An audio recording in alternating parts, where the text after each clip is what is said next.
It's true. I regret purchasing the iPhone 15 Pro Max. And I'm not saying that this phone hasn't been a joy to use. Quite the opposite, actually. But I think that there are some key reasons why I may have a little bit of buyer's remorse when it comes to this device specifically. I moved on to the iPhone 15 Pro Max from my previous iPhone 14 Pro Max back in September, right about when the iPhone 16 was announced. And I made a video on that previously. You can go ahead and check it out over here at the top left or right. A lot of what I mentioned in that video still holds true today. That was then, and this is now. It's a new year. Like, you can get this iPhone 15 Pro Max at an incredible bang for your buck now that the iPhone 16 is out, and has been out for a while. But in 2025, is it really worth it? Now, the good news is, I'm gonna tell you exactly what you should do and why, so that you don't make the same mistake that I did. The main reason why I wanted to jump over from my iPhone 14 Pro Max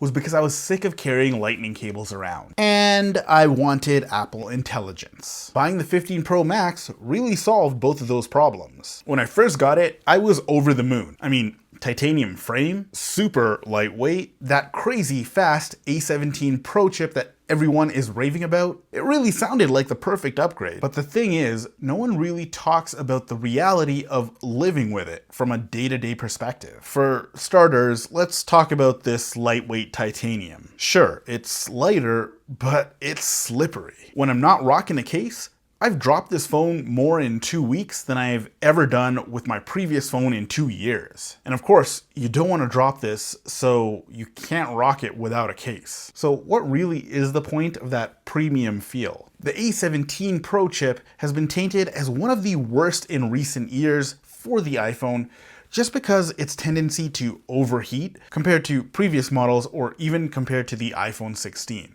Personally, I haven't experienced that too much, to be honest, but who's to say what will happen down the road the older that this chip gets and the increased demand for computing resources that the software update at that time will require. Had I waited a couple of months, well, maybe the price of the iPhone 15 Pro Max would have gone down a bit. Already, there are some great used iPhone 16 Pro Maxes with AppleCare that you can get for much cheaper. And don't get me started on the camera. I've noticed focusing issues and grainy footage way more than I should be for a phone of this age. I'm not overly impressed with the camera quality, and especially the 5x zoom on the Pro Max models, which really sounded like a game changer at the time. But you know what? It's really not that better than the 14 Pro Max. Half the time, the photos look overprocessed, and I feel like I've paid for features I don't even use. Battery life has also been less than stellar, and I'm still at 100% battery health, so I don't really understand why I can't go through a normal day of usage without having to top up halfway through the day. And finally, let's talk about Apple Intelligence. It's half-baked and really just a glorified Google Assistant. It is finally nice to not have Siri tell me to search the web for results, even for the simplest requests. But outside of being able to pipe stuff through ChatGPT, Apple Intelligence can't really do much now. All those exciting features that were announced back in September still have not come yet to any of the iPhones, and we might be waiting for a little bit longer. It's nice to have additions like the action button and USB-C, but I think it might have been better to have waited for the iPhone 17, which is apparently going to blow every other iPhone out of the water. Now that you're watching this video in 2025 and you're considering getting a new phone, my advice to you is to just wait a little bit longer. Don't get the iPhone 15 or the 16 unless you really need it. There haven't been any major changes in any of those devices